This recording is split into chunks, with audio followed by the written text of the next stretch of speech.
Using Twitter and ECOMP 355. Throughout ECOMP 355, we were encouraged to actively be engaged with Twitter.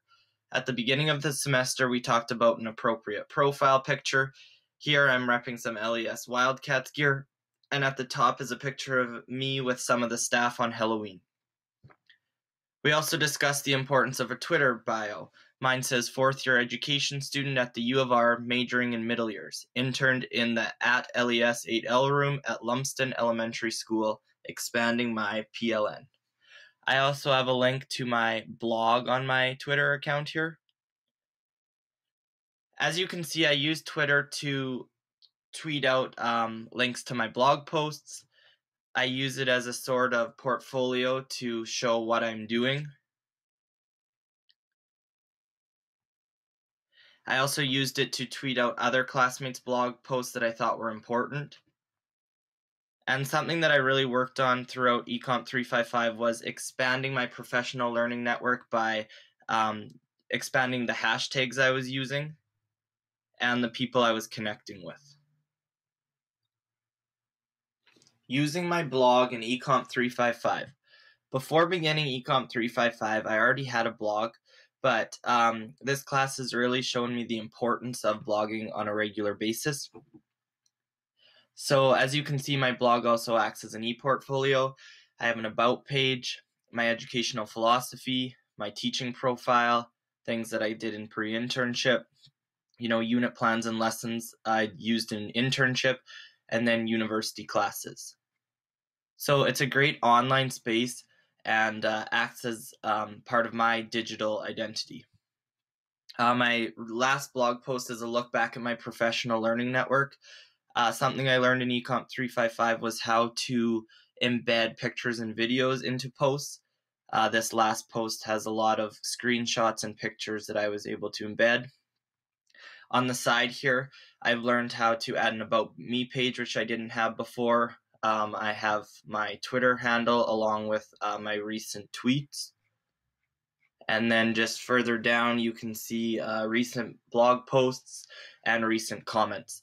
Something I think I did well in ECOMP 355 was engaging with other blog posts within the class. I always made the effort to read as many posts in a week as I could and always try to put a response to lots of classmates.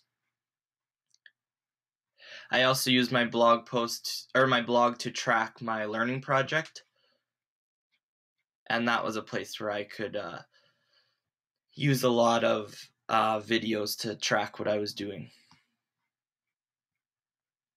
I think overall, the blog has taught me how to have meaningful and authentic and important conversations with others in the class. And it's a great space to create a positive digital identity. Learning about tech tools. ECOMP 455 taught us about different tech tools that can be used in the classroom.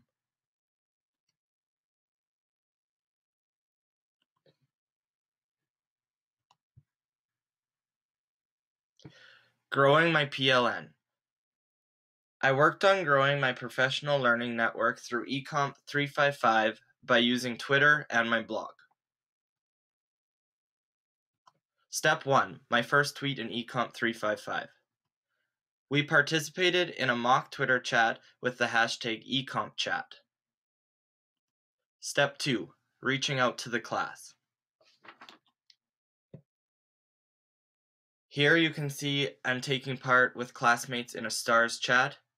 I also use Twitter to respond to articles and questions posed by members in ECOMP 355 and 455. Furthermore, I use Twitter to share blog posts of class members that I felt were important. Step 3. Gaining followers.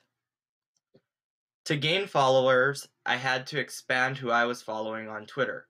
Katya and Alec gave us a list of recommended followers to expand our own network. This began with creating a network of people within ECOMP 355 and 455. It then expanded to other pre-service teachers in Saskatchewan and finally, to professionals around the world in the same field.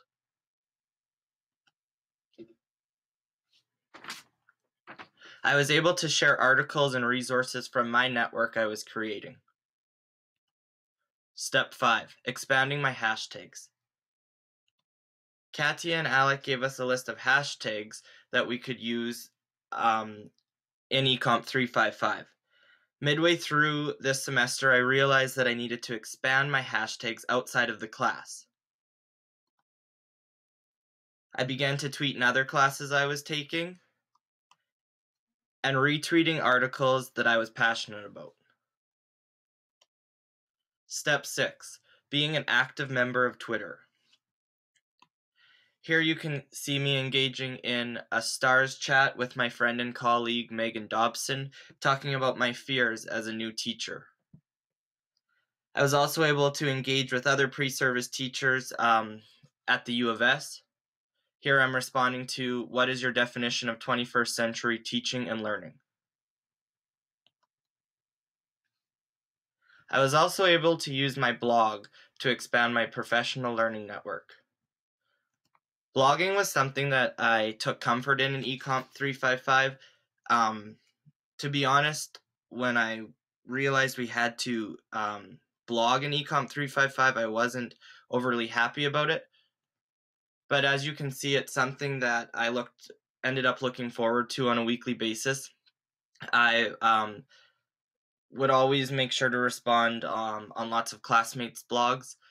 Something we talked about through the semester was what's a good way to reply.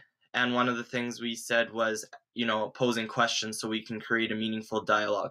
Here I'm responding to Larissa's blog, and at the end I say, do you think kids nowadays are becoming disconnected with the world around them because they are too connected to technology? I found that when others were able to respond to my blog posts, we were able to have a conversation, and it was able to help me change my perspectives. I also enjoyed using the blog to learn about people's learning projects, which helped kind of give direction to my own project.